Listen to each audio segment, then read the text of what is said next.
Hey everyone, thanks for taking a minute to join. I don't go online to talk about every single thing that happens in the news, but this was one that I thought was really important.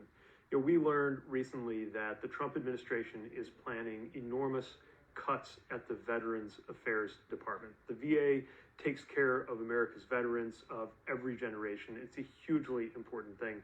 Really, I would argue for the entire country, but of course, especially for anybody who served. And the fact that they are planning these kinds of cuts is something that should have everybody who cares about taking care of our veterans alarmed. So to talk about this, I wanted to have a conversation with somebody who I have respected and admired as a leading voice of the post 9/11 generation of veterans. Paul Rieckhoff founded the IAVA, the Iraq and Afghanistan Veterans of America. He is somebody who has been there consistently in, by the way, a very nonpartisan way, but always fighting for veterans. I knew he'd have some thoughts on what's going on here. So we're going to have a conversation as soon as I can figure out how to push the right button.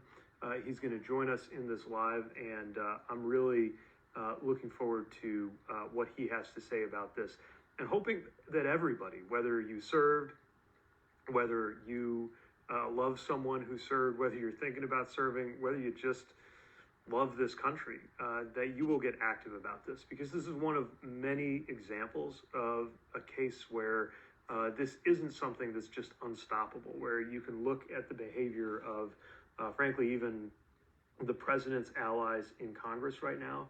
They're squirming because they know something is terribly wrong when you have a proposed major cut to fire the workers who take care of veterans, to fire the veterans who take care of veterans, actually, because a lot of these folks are veterans themselves. All right, let's see if I can push the right button here and get Paul into the conversation.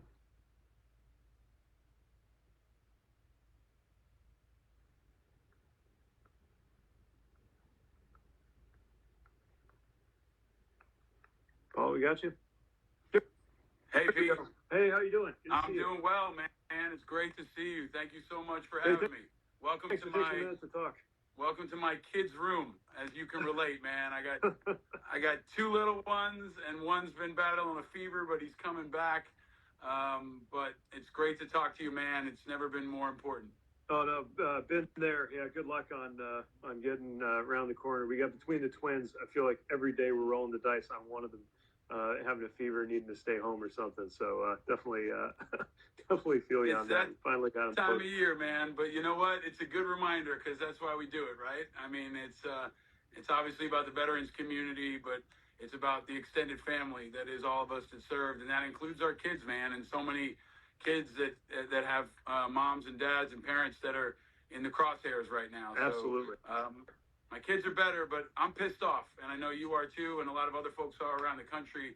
And I think it's a really important time to have this conversation. So thank you for doing it. Yeah, how can we not be pissed off when we see them coming after the workers who take care of our veterans, many of whom are veterans themselves? What are you hearing from your friends and contacts in the community, folks you served with, folks who are out there? You've done so much over the years to advocate for veterans to get better care. We've seen growth in the VA. The PAC Act meant a lot more people are eligible for care, only to get this news that they're going to slash and burn so much of the VA. What are folks saying to you? Well, you came on my show when it used to be called Angry Americans. Now it's called Independent Americans.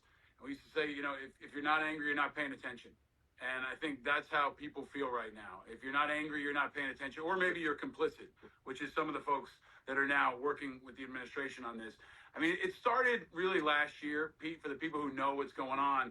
They knew that the VA was going to be a big target for Elon Musk, for Doge, for Trump. They've talked about this for decades, and now it's kind of their demented extremist fantasy coming to life, where now they can send not even a meat axe. I had Senator Mark Kelly on my show this week, who's a Navy veteran like you, and he said, it's like a meat axe. I said, no, it's like a flamethrower.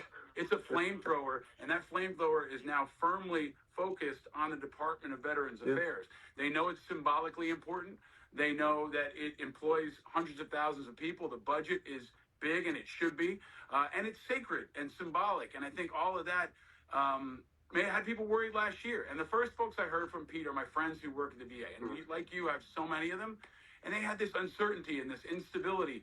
And even now, so many of them are just kind of waiting, checking their email to see if the Doge guillotine is going to drop on their inbox.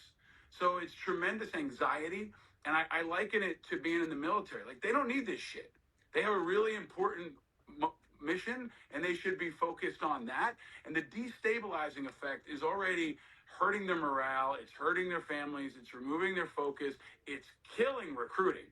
Like, we're going to have a hard time recruiting at VA for a generation because of this kind of disruption. But I think the important insight too, Pete, is that it's totally bipartisan.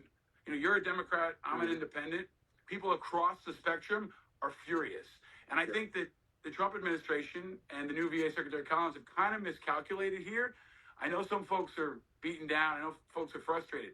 This could be a sign of hope, because veterans can be a core of the opposition to what's happening. The patriotic purged can be the core of the people who fight back. And I'm seeing that. I'm seeing people who are mobilizing, who are active, who are getting out in front. People who've never been involved in politics before think this is wrong and stupid and short-sighted and damaging and bad for not just our collective mental health, but even for our national security. So I think it's an opportunity for activation. And that's why I'm really excited to have this conversation with you. People are looking for leaders, and our veterans have always stepped up just like you have, and they're stepping up right now, man. I'm so glad you said that. This could be an empowering moment for so many veterans, so many families, and so many Americans. I know there's this feeling that the news coming out of Washington is just steamrolling all of us. But the reality is they back down sometimes. A good example, they tried to freeze all the transportation funding, like all of it, on day one. They gave up pretty quickly on that. So this is not some unstoppable force, especially when they hear from people. And I think there's a lot of folks in Congress who are incredibly nervous about this, a lot of congressional Republicans who know better, but are going to stand, or at least can be pushed to stand up to this sort of thing. And of course, one proof of that is the triumph of getting the PAC Act done in the first place. I remember you mentioning the contrast between what happened on the west front of the Capitol on January 6th and how horrifying that was for our country.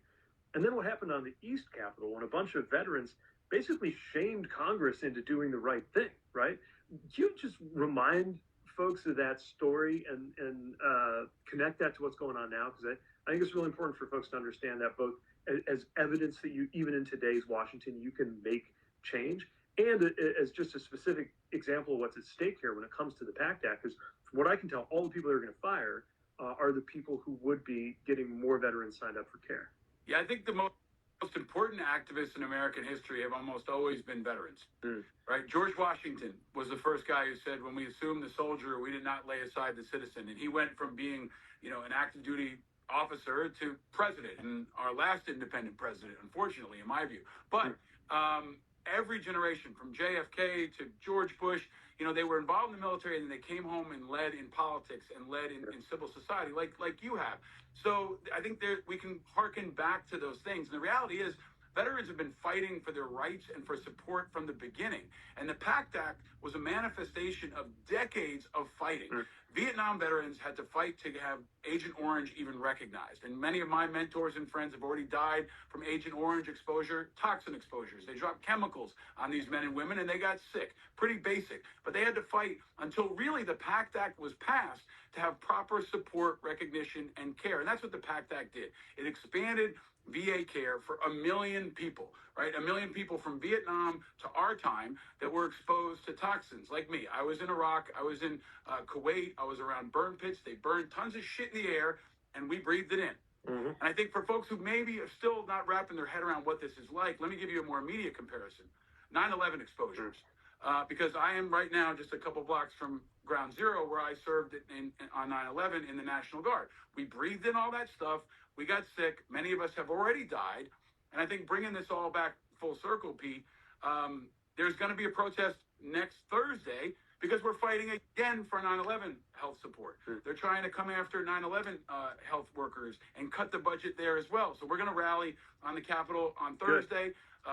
And the insight here is that when veterans fight back, we often win, right? Jon Stewart had to go down there and shame them into passing the PAC Act. But what the PAC Act did was expand the services for people who are dying. It's pretty basic, right? Now what Collins, who is, in my view, a very radical, extreme VA secretary, wants to do is he says he's chopping back to what it was before that time in 2019. but it's indiscriminate. There's no larger strategy. There's no goal. We don't know if there are more cuts coming, and I would anticipate that there are. But these cuts are going to be 83,000 VA workers scheduled supposedly for August. A quarter of everyone who works at the VA is a veteran. And it's not just them, Pete. This is why I think it's a much bigger issue. Because as you know, a third of every federal worker is a veteran. So what they're looking at doing is laying off potentially hundreds of thousands of veterans around the country. And we've worked for 2 decades, not just to expand the PAC Act, but also to lower the veteran unemployment rate, which we finally got to a historic low of 4% last month. You know what's going to happen to that thing? It's going to get blown up because they're laying off hundreds of thousands of veterans. And really important, Pete, you're one of the smartest guys I know in politics. You're always thinking strategically. You offer solutions. They have no solution for what all these unemployed veterans are supposed to do. They're not offering them an off-ramp into another job. Elon Musk isn't hiring them at Tesla or SpaceX. So they're going to go out, and they're going to collect unemployment, right? So this is a really short-sighted, stupid thing, but I want to make a really important point, Pete. It's not about veterans because they don't care about veterans. They have a larger strategy to push forward a radical agenda to seize the powers of government and transform society in the way they want. Veterans are in the way. And what I want folks who are listening to remember, this is how they're treating retired generals. This is how they're treating veterans. They started with us. How do you think they're going to treat everyone else? How do you think they're going to treat you? Because that's what's coming next. And that's why I hope that this can be an alarm bell that activates people from their depression and get out from under the covers. We need you to fight. This is an important time, and this is a really important crossroads for us to take a stand. Exactly right. I mean, we got to resist this urge to tune out, right? And I get it. Like, we got, your kid is sick, you got other things to do. Yeah. It's already been exhausting to watch the news for the last few years. Now we're in this moment where it just feels like every time you check your feed, every time you open the news, every time you watch TV, it's punching you in the face. But this is an opportunity to stand up and fight back. People respond when veterans stand up. People across the political spectrum get it. There is, I grew up in a country where the one thing we could all agree on is a sacred duty to take care of veterans, and they're going right at the heart of this. And I think you're right. This is part of a design. This is part of a radical ideology. This isn't normal Republican or normal Democrat stuff. This is something that really is next level destructive. And I'm also glad you mentioned solutions, because let's be clear. Shaking things up at the VA, I think in many ways is something you and I are both very supportive of, right? Yeah. Of course, there need to be changes. It needs to be modernized. There's been a lot of progress the last few years. There's a lot more to do. I think everybody gets that. I think they're trying to hide behind that a little bit to say, oh, yeah, we're just reforming it, making it more efficient. But they can't even explain to the people they already fired why they fired them, right? Other than because they can. It wasn't that they weren't doing a good job. It wasn't that they systematically analyzed, their positions and said this one's more important than that one. We saw the same thing at the FAA. They just fired everybody that they could on day one. Now they're going after tens of thousands of more workers later on this year, and there's just no way you can do that without having an impact on the services people count on every day. So I think a lot of people watching this right now are saying, okay, so what do I do? Like, how do I do something about it? And to me, first of all, it sounds old-fashioned, but it really does matter when you call your member of Congress. We're doing it right here in our district. I think wherever you live, frankly, especially if your member of Congress is in the same party as the president, you can make your voice heard, and that matters. You mentioned this protest going on about 9/11 responders and their care being at risk. I think it's great to know there are opportunities to get offline, on the streets, in person, do something else about it. What else do you think people can do to make sure their voices are heard at a moment like this and stop this injury to American veterans from happening? I think the smart thing to do to start, and I said this in my podcast this week, is brace yourself for a long fight. Get your mindset in a place where we are basically going to go through, however long or short it is, kind of a Great Depression, a new Great Depression, a cultural, political, artistic, moral Great Depression. And we're going to have to fight through it. It's going to be long. It's going to be hard. It's going to suck. There are going to be casualties, but we have to keep our eyes on the prize and know that we can weather the storm, and there will be a better day for America. I think that's important because you got to get through the ups and downs that will inevitably come, right? And then you've got to focus on understanding the larger strategy. And this is a radical strategy because I'm an independent, Pete. I've worked with Democrats and Republicans. I've seen the far left liberals like Bernie Sanders who wanted to make VA care the norm for all, and I've been critical. I said he apologized too often for the VA. And then I've seen the right wing, which was led largely by Pete Hegseth for a long time, when he ran a group called Concerned Veterans for America that had a different, more radical ideology of breaking down the VA, privatizing the shit out of all of it, and making it their proof of concept for what they want to do with America. Most Americans are in the middle, Pete. Most Americans are moderate. Most Americans want practical solutions. And I think that's where we have to sit. We have to focus on that and calling it out for what it is. Recognizing also, if I had to predict, Pete, they're going to fire these 83,000 people, right? And they're probably going to fire more. And what we have to think strategically about is how to support them, right? Fight them as hard as you can in the 5-meter target, but also support these vets who are coming out. And that means moral support, the community wrapping around it, whether it's your church group or your school, helping them and their families, providing them opportunities for employment, making sure that reasonable people in Congress offer them unemployment, other types of support, and then join the fucking movement, because this is gonna be the movement, not just vets, but retired people from the military, people like CQ Brown, who just got fired, all the generals at the Pentagon, the FBI agents. The patriotic purge are gonna be the foundation of what I think is a very moderate, reasonable, patriotic opposition. So when you see veterans protests start to unfold, which they will, I think there's gonna be some as early as next Friday in the Capitol and around the country. When you see veterans protesting at Tesla dealerships, that's going to happen pretty soon, I guarantee you. Join that movement. And for the veterans themselves, I'm going to tell you, we need you. And I'm running a new group now called Independent Veterans of America. We are recruiting, training, and supporting independent veterans to run for office. So if you are, like most of the country, half of the country, that's not a Democrat or Republican, or you're a Democrat or Republican that has had it with the parties and wants to run as a patriot, not as a partisan, we're recruiting. From Senate all the way down to school board. We ran 11 candidates last year, supported folks like Dan Osborne, who many folks saw in Nebraska almost take out a radical Republican, Deb Fischer. But we have folks who are running all over the country, and we need you.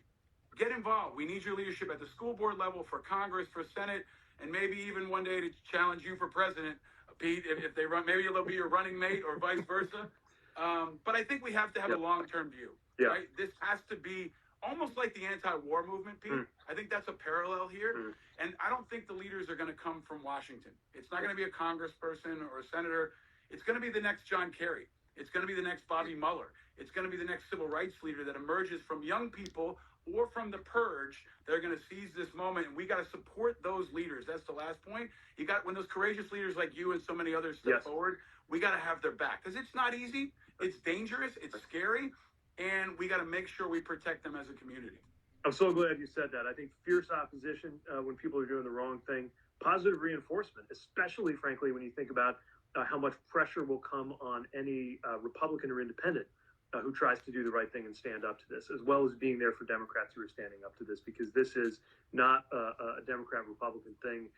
Although I will argue why, my party has put forward better answers than any of this Project 2025 stuff.